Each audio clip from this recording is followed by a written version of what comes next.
अस्सलामुअलैकुम वरहमतुल्लाहि वबरकातुहू। दोस्तों, मैं निशात अहमद आप तमाम साथियों का बहुत बहुत इस्तकबाल करता हूं, खैर मकदम करता हूं, वेलकम करता हूं आपके अपने ही यूट्यूब चैनल जीएस ऑनलाइन पर।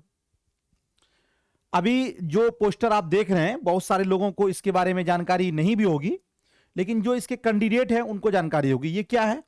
सहायक उर्दू अनुवादक काउंसलिंग की तारीख आ गई है। और मैं आपको बताना चाहूंगा कि 2019 में एक वैकेंसी बिहार सरकार के द्वारा आती है, और ये एसएससी के द्वारा आती है, बीएसएससी के द्वारा। उसमें सहायक उर्दू अनुवादक इंटर वाले पोस्ट पर, और फिर एक जो होता है उर्दू अनुवादक ग्रेजुएशन पोस्ट पर, एक राज्य भाषा होता है जो लोग फाजिल वगैरह किए होते हैं उनके लिए, यानी कि एमए के पोस्ट पर होता है।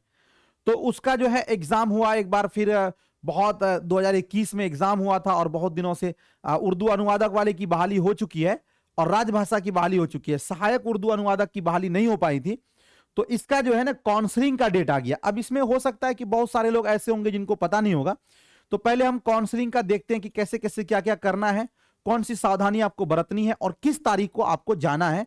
वो सारी चीजें मैं आपको बताऊंगा।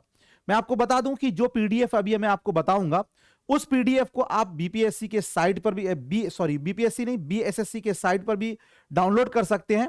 वहां से अगर आप डाउनलोड नहीं कर पाएंगे तो आप Telegram GS online by Nishat sir, Telegram का लिंक डिस्क्रिप्शन में दिया हुआ है, वहां से भी आप उसको बआसानी डाउनलोड कर लीजिएगा। तो चलिए देखते हैं। ये साथियों, आप जब बीएसएससी के साइट पर जाएंगे तो वहां पर एक इस टाइप का आप पीडीएफ आया हुआ है, और ये पीडीएफ को मैं एक एक करके पढ़ता हूं। बिहार कर्मचारी चयन आयोग जी, वेटनरी कॉलेज पटना, ये इनका ऑफिस का ये है। पद जो है ना 1/19/2019 का पद है, ये सहायक उर्दू अनुवादक, जो कि इंटर लेवल पर आया था। और आप देख सकते हैं कि 17/1/2024 का नोटिफिकेशन है, यानी आज का नोटिफिकेशन है, ठीक है ना।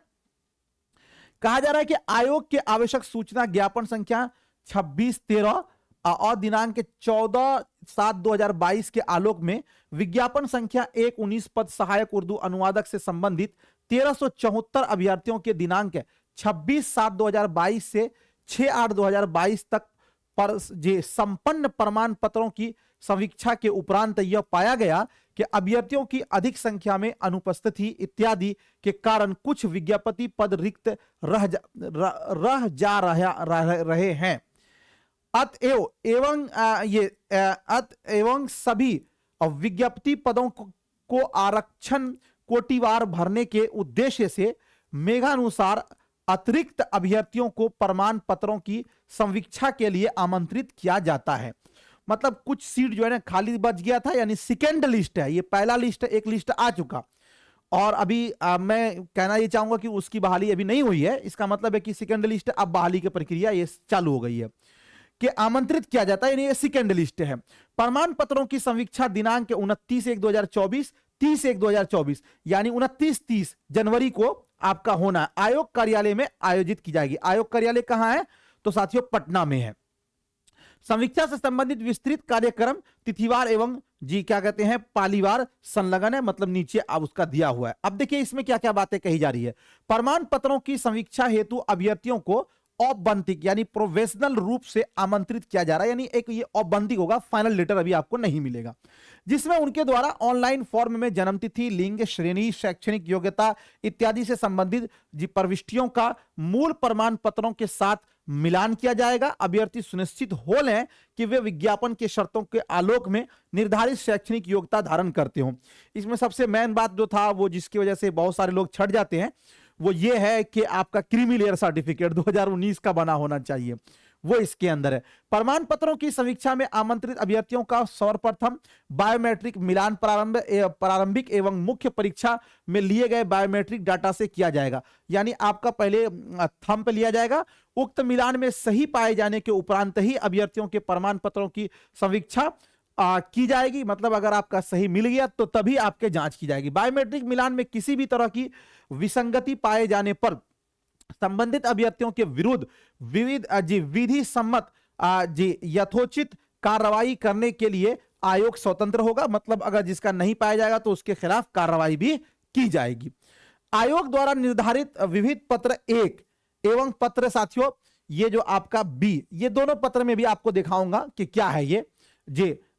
10 और 8 18 बी पत्र 18 बी आयोग की वेबसाइट www.bssc.bihar.gov.in पर क्या है प्रदर्शित है। अभ्यर्थियों को निर्देश दिया जाता है कि वे पत्र 1 एवं पत्र 18 बी आयोग की वेबसाइट पर डाउनलोड कर लेंगे, यानी उसको आपको डाउनलोड, ये दोनों को डाउनलोड, मैं दोनों को दिखाऊंगा अभी। अभ्यर्थी अपने साथ निम्नलिखित प्रमाण पत्रों की मूल प्रति, उसकी स्व अभिप्रमाणित छाया प्रति। स्व अभिप्रमाणित छाया प्रति का मतलब ये होता है कि उस पर आपका सेल्फ एस्टेटेड यानी कि आपका सिग्नेचर होना चाहिए। यानी आपके प्रमाण पत्रों कौन कौन से हैं ये भी नीचे भी दिखाता हूं। क्रमवार विषयवार अजीब कर समीक्षा दल को 3 सेटों में उपलब्ध कराना सुनिश्चित करेंगे, यानी आपके 3 सेट आपका होना चाहिए। बात समझ रहे हैं आप? तो अब वो एक तो आपका मेन प्रमाण पत्र, सारे डॉक्यूमेंट हो गए। डॉक्यूमेंट क्या क्या लगेगा मैं इसको यहां पर आपको दिखाता हूं, देखिएगा पहले। उसके बाद आपका रिजल्ट का जो है ना, पहले ऐसा करते हैं कि आप रिजल्ट को देख लीजिए कि किनका किनका रिजल्ट है। और ये रिजल्ट 1374 बता रहा है, तो ये आपको पीडीएफ दे देंगे, वहां से आप चेक कर लीजिएगा। 29/1/2024 को जो है जिनका होना है 10 बजे से काउंसलिंग होगा, और ये पटना वेटनरी कॉलेज में है ना। 29 को इन लोगों का है, और फिर आगे चलेंगे। उर्दू अपने जीएस ऑनलाइन से तो बहुत सारे स्टूडेंट पढ़े थे। 30 को इन लोगों का होना है, ये मैं पीडीएफ में ही देख लीजिएगा आपका किस तारीख को है। फिर इन लोगों का 30 को ही है ना। तो इस तरह ये टोटल 4 पेज में है। तो ये आपका जो है ना रोल नंबर, चूंकि अब आपका रोल नंबर हमको तो याद नहीं है, आपको खुद से चेक करना होगा कि आपका कौन सा रोल नंबर है। अब आपको देखना है कि कौन कौन सा चीज आपको लेकर जाना है वहां पर जी, ताकि आपको दिक्कत ना हो, वो चीज आप पहले से तैयार कर लेंगे। तो मैं आपको बताता हूं, ध्यान दीजिएगा। प्रमाण पत्र में क्या क्या लेकर जाना है। पूर्ण रूप से भरा हुआ एवं निर्धारित स्थान पर हस्ताक्षरित एवं चिपका हुआ फोटो युक्त प्रपत्र, यानी जो फॉर्म आपने भरा था उसमें जहां पर फोटो चिपका होगा वो, और एक सिग्नेचर क्या होगा वो आपको लेकर जाना है। बिहार कर्मचारी चयन आयोग पटना द्वारा लिखित परीक्षा प्रारंभिक एवं मुख्य परीक्षा हेतु निर्गत प्रवेश पत्र, यानी जो आपने दिया था सहायक उर्दू अनुवादक का, उसमें जो आपको एडमिट कार्ड मिला था वो भी आपको लेके जाना है। मैट्रिक अथवा समक्ष उत्तीर्णता का मूल अंक पत्र एवं मूल प्रमाण पत्र। देखिए मैट्रिक या फुकानिया का जो आपका होता है ना, अशहादतुल लिल फुकानिया, वो ले लीजिएगा, एवं मूल प्रमाण पत्र। मूल प्रमाण पत्र मैट्रिक में होता है, वो तो वही हो गया, हमारा फाइनल हो गया। आप इसका मार्कशीट भी रख लेंगे। किसी मान्यता प्राप्त बोर्ड विश्वविद्यालय से उर्दू विषय में कम से कम 100 अंकों के साथ इंटरमीडिएट +2 समक्ष उत्तीर्णता से संबंधित मूल अंक पत्र एवं मूल प्रमाण पत्र, वही चीज। यानी अगर आप मौलवी किए हैं तो मौलवी का, या इंटर है तो इंटर, लेकिन 100 नंबर का उर्दू होना चाहिए, ये चीज उसमें दर्शाया गया। अगर ये नहीं होगा तो फिर आपके लिए दिक्कत होगा। ये तो साथियों 4 सबको लेकर जाना है, 3 सेट इसका आपको कर लेना है। अनुसूचित जाति अनुसूचित जनजाति अभ्यर्थियों के लिए जी सक्षम प्राधिकार द्वारा निर्गत जाति प्रमाण पत्र, यानी जो अनुसूचित जाति से उनको आपको लेना है। अब देखिए यहां पर पिछड़ा वर्ग तथा अत्यंत पिछड़ा वर्ग श्रेणी के आरक्षित उम्मीदवारों के लिए सक्षम प्राधिकार द्वारा निर्गत क्रीमी लेयर रहित प्रमाण पत्र जिसमें जाति एवं आवासीय पता का उल्लेख हो, यानी आपको एक जी क्रीमी लेयर। लेकिन पिछले बार जो नोटिफिकेशन आया था उसमें यह लिखा हुआ था कि 2019 का होना चाहिए, इसमें लिखा हुआ नहीं है। इसका मतलब है कि कुछ इन लोगों को छूट दी जाएगी ना, तो क्रीमी लेयर भी आपको लेकर जाना है। आर्थिक रूप से कमजोर वर्ग मतलब ये जाति से संबंधित जो भी है वो आपको लेकर जाना है जी। निर्धारित प्रपत्र में दिव्यांगता संबंधी प्रमाण, अगर कोई दिव्यांग है तो उनको लेकर जाना जिनका रोल नंबर है। स्वतंत्रता सेनानियों के लिए साथियों उनको चाहिए। सरकारी सेवा में 3 वर्ष की निरंतर सेवा संबंधी प्रमाण पत्र, यानी जो भी बाकी ये है आपका वो लगेगा आपको जी। भूतपूर्व सैनिकों के लिए है जी। अब उसके बाद ये वाला सबको है 12 और 13 नंबर, ध्यान दीजिएगा। फोटो युक्त पहचान पत्र यथा Aadhaar card, voter ID card, PAN card आपको चाहिए। याद रखिएगा इसमें डेट ऑफ बर्थ है, आपके सारे जो ओरिजिनल डॉक्यूमेंट है उनसे मैच करना चाहिए, उसी को आप लगाइएगा। क्रम संख्या 1 की 3 मूल प्रति, क्रम संख्या 1 की 3 मूल प्रति के साथ क्रम संख्या 2 से 12 तक के अंकित प्रमाण पत्रों जो लागू हो के 3 सेट 100 अभिप्रमाणित छाया प्रति के साथ 3 पासपोर्ट साइज रंगीन फोटोग्राफ हाल का खींचा हुआ। मतलब यह है कि इन सभी का जो अभी डॉक्यूमेंट बताया हूं आपको, इन सभी का आपको मतलब 3 सेट 3 मतलब आपको ये करना है। अब ये नहीं कि रंगीन हो ब्लैक एंड वाइट हो, ब्लैक एंड वाइट ही साफ करवा, मतलब आप फोटो स्टेट करवा लेंगे और उस पर आपका सिग्नेचर होना चाहिए। स्व अभी प्रमाणित या सेल्फ अटेस्टेड जो होता है वो लिख देंगे, उसके बाद नीचे में आप उसमें सिग्नेचर कर लेंगे, ठीक है ना। अब इसमें जो है ना बहुत ज्यादा बात को बतंगड़ बनाने की जरूरत नहीं है, लगभग लगभग चीज आप समझ रहे हैं। इसको एक बार अपने से भी पढ़ लीजिएगा आप। इसके अतिरिक्त आमंत्रित अभ्यर्थी विहित पत्र 1 जो अभी मैं आपको दिखाऊंगा तथा वांछित प्रमाण पत्रों की मूल प्रति की स्कैन्ड कॉपी पीडीएफ फॉर्मेट में एक नए तथा वायरस रहित पेन ड्राइव यानी new and virus free pen drive में क्या करना है, संधारित कर समीक्षा में लाना सुनिश्चित करेंगे। वे इस पीडीएफ को मुख्य परीक्षा में आवंटित रोल नंबर से फोल्डर बनाकर पेन ड्राइव में सेव करेंगे तथा वांछित डाटा समीक्षा के समय आयोग के कार्यालय को उपलब्ध कराना सुनिश्चित करेंगे, जिसे आयोग द्वारा अपने सिस्टम में कॉपी कर अभ्यर्थी को वापस कर दिया जाएगा। पेन ड्राइव में प्रासंगिक प्रमाण पत्रों के स्कैन्ड पीडीएफ के अतिरिक्त कोई अन्य डाटा नहीं होगा। मतलब यह कहा जा रहा है कि जितना सारा डॉक्यूमेंट आप ले जाइएगा उसको आपको एक पेन ड्राइव लेना है, जितने भी जीबी का हो। इसमें आप ये नहीं कि 32 जीबी का, 8 जीबी का, जो भी जीबी का हो, वो पेन ड्राइव बिल्कुल खाली होना चाहिए। आपके रोल नंबर के साथ उसमें एक फोल्डर बना हो और उसी में पूरा स्कैन किया हुआ, ये साइबर कैफे वाले को बोलेंगे पेन ड्राइव लाकर देंगे, वो पूरा आपको कर देंगे, उसमें सारी चीजें डाला हुआ हो, ताकि वो जो वहां पर आप दीजिएगा तो उससे सिस्टम में वो अपने रख लेंगे और बाकी पेन ड्राइव आपको वापस कर देंगे। अभ्यर्थियों को निर्देश दिया जाता है कि वे प्रमाण पत्रों की समीक्षा हेतु निर्धारित तिथि एवं समय पर उपस्थित होना सुनिश्चित करेंगे, यानी 29 और 30 को जाना है। निर्धारित तिथि एवं समय पर उपस्थित नहीं होने की स्थिति में उन्हें प्रमाण पत्रों की समीक्षा हेतु किसी भी परिस्थिति में दोबारा अवसर प्रदान नहीं किया जाएगा। मतलब यह हुआ कि आज आपका 17 तारीख है, 29-30 को अगर आप नहीं पहुंचते जिनका रिजल्ट है तो उनको बाद में मौका नहीं दिया जाएगा। प्रमाण पत्रों की समीक्षा हेतु आमंत्रित किए गए अभ्यर्थियों के ऑनलाइन आवेदन में किए गए दावों का मूल प्रमाण पत्रों से मिलान के पश्चात ही मेगा क्रमांक के अनुसार उपलब्ध रिक्तियों के विरुद्ध अनुशंसा की कार्रवाई की जाएगी। मतलब जो आपका मेन सर्टिफिकेट है उससे मिलान किया जाएगा, दोनों मैच करेगा तभी। मात्र प्रमाण पत्रों की समीक्षा हेतु आमंत्रित किए जाने के आधार पर वे भविष्य में नियुक्ति की दावा नहीं कर सकते। मतलब ये जी। उसके बाद है ज्ञातव्य हो कि जो अभ्यर्थी अनुशंसा हेतु योग्य पाए जाएंगे उनके सभी प्रमाण पत्रों का सत्यापन नियुक्ति प्राधिकार के द्वारा किया जाएगा। अभ्यर्थी को निर्देश दिया जाता है कि वे अद्यतन सूचना हेतु आयोग के वेबसाइट www इस पर जो है आपको सतत अवलोकन करते रहे, यानी आप विजिट करते रहें। तो ये तो आपने समझ लिया और इसका पीडीएफ आप देख लेंगे, आप अपना देख लेंगे कि आपका रिजल्ट हुआ या नहीं हुआ। अब देखना है कि फॉर्मेट आपको साथियों एक फॉर्मेट बताया गया था 18B, उससे पहले आपको एक फॉर्मेट बताया गया है परपत्र 1। परपत्र 1 यही है, इसमें आपको वही चीज है मैंने आपको बताया कि परपत्र 1 जो है इसका साथियों पहले आप क्या करेंगे कि परपत्र 1 जो है इसको आप डाउनलोड कर लीजिएगा। वहां से डाउनलोड नहीं कर पाइएगा तो मैंने आपको बताया है कि डिस्क्रिप्शन में लिंक है टेलीग्राम का, वहां भी डाला होगा, वहां से भी आप डाउनलोड कर लीजिएगा, ठीक है ना। प्रमाण पत्र की जांच की तिथि आपको किस तारीख को आपको जाना है वो है 100 अभी प्रमाणित फोटोग्राफ, यानी यहां पर एक फोटो चिपका दीजिएगा टेढ़ा करके, आपको जैसे आप पहले सिम कार्ड वगैरह लेते थे ना उसी तरह सिग्नेचर कर दीजिएगा। अभ्यर्थी का नाम, अनुक्रमांक, यहां पर रोल नंबर, यहां पर आपका नाम, पिता पति का नाम, गृह जिला यानी कहां के रहने वाले हैं, राज्य, मोबाइल नंबर, ईमेल, जन्म तिथि आपको लिखना है, उम्र का सत्यापन 1/8/2015 तक उम्र कितना वर्ष से कितना महीना कितना दिन हुआ उसको लिखना है।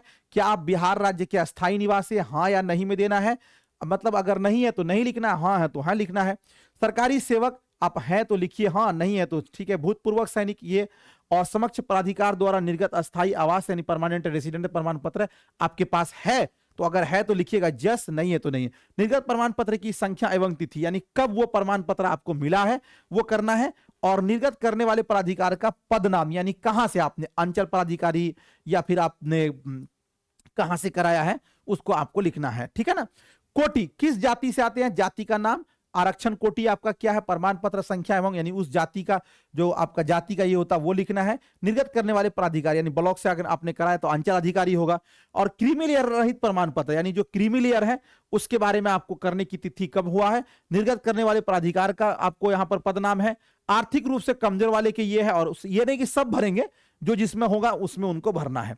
उसके बाद साथियों आगे कह रहा है कि बीसी एमबीसी अभ्यर्थियों द्वारा समर्पित क्रीमी लेयर रहित प्रमाण पत्र 1 वर्ष से अधिक पुराना होने की स्थिति में फॉर्म 18B के स्व घोषणा पत्र की स्थिति समर्पित मतलब करना है। मतलब ये हुआ कि जो लोग ईबीसी से हैं या बीसी से एमबीसी से जो लोग के वो देंगे क्रीमी लेयर देंगे, अगर 1 वर्ष से पुराना है तो उनको फिर फॉर्म 18B भी भरना है। ये उनके लिए जो लोग वो करेंगे। दिव्यांग आप हैं तो वो देना है, उसका कब आपको डेट मिला है वो भरना है, यानी सारी चीजें इसमें आपको भर देना है। शैक्षणिक योग्यता, अब देखिए इसमें आपको मैट्रिक आपने कौन सा सत्र में किया था, उत्तीर्ण वर्ष कब है, संस्थान का नाम, पूर्णांक कितना नंबर है जी, प्राप्तांक कितना नंबर आपने पाया, प्रतिशत क्या है, श्रेणी आपका क्या था, ये आपको लिखना है। उर्दू विषय में कम से कम 100 अंकों के साथ इंटरमीडिएट आपने कब किया है उसको लिखना है। और उसके बाद फिर आगे आपको ये घोषणा है, और घोषणा के बाद आपको यहाँ पर आपका सिग्नेचर होगा, और यहाँ पर आप तिथि है, आयोग कार्यालय में उम्मीदवार का हस्ताक्षर, ये वहां पर करना, यहां पर नहीं, ये नीचे वाला आपको आयोग में करना है। ठीक है, तो ये आपने जांच के दल जो कर्मचारी ने आपने जांच किया ये वो लोग करेंगे, आपको नहीं करना है। ये सब चीजें आप समझ गए होंगे। अब जो लोग क्रीमी लेयर देंगे जो 1 साल पुराना होगा, तो उनके लिए यहां पर बोला गया कि फॉर्म 18B भी उनको भरना है। इसमें आवेदक द्वारा दिया जाने वाला शपथ पत्र, मैं आपको अपना नाम और उसके बाद पुत्री या पुत्र जिसके उसका लिखना है, निवास अपना, ये पोस्ट, थाना, प्रखंड, राज्य, ये सब अब मतलब एक तरह का ये दिया जा रहा है, मतलब क्या बोलते हैं, शपथ पत्र है ये आपको दे देना है। तो खुलासा कलाम ये है कि सहायक उर्दू अनुवादक का सेकेंड लिस्ट आ गया है, और इसका जो काउंसलिंग का डेट है वो 29-30 तारीख है। इस बैच में ही आपको जाकर कराना होगा, और अगर इसके बाद जाएंगे तो फिर आप नहीं करा पाएंगे। बाकी ये पीडीएफ आप बीएसएससी के साइट से भी अपलोड कर सकते हैं, वहां से नहीं कर पाएंगे तो आप हमारे यहाँ से भी जो GS online by Nishat sir Telegram है वहां से आप डाउनलोड कर सकते हैं। अब बाकी कुछ पूछना हो तो कमेंट बॉक्स में आप पूछ सकते हैं, बाकी हमने ऐसा कुछ है ही नहीं कि जो मैंने आपको बताया नहीं हो। थैंक यू सो मच, बहुत बहुत शुक्रिया जिन लोगों का किसी कारणवश, हमें लगता है कि बहुत सारे लोग तो जो लोग ट्रेनिंग वगैरह किए होंगे, टीचर वगैरह में बहाल हो गए होंगे, लेकिन जो लोग बेरोजगार बैठे हुए थे, कम से कम हमें नीतीश गवर्नमेंट को और जो भी गवर्नमेंट अभी है उसको थैंक्स कहना चाहिए कि एक पोस्ट जिस पर बहाली रुकी हुई थी, अटकी हुई थी, उसको कम से कम उन्होंने प्रक्रिया में लाया, और बहुत सारे जो युवा थे बेरोजगार बैठे हुए थे उन लोगों को रोजगार मिल जाएगा। थैंक्स सो मच, जिन लोगों ने भी, जिन अधिकारियों ने भी, जिनका भी योगदान इसमें हो, उन सभी को थैंक यू, शुक्रिया, बहुत बहुत शुक्रिया। आप लोगों का भी थैंक यू सो मच, बहुत बहुत शुक्रिया।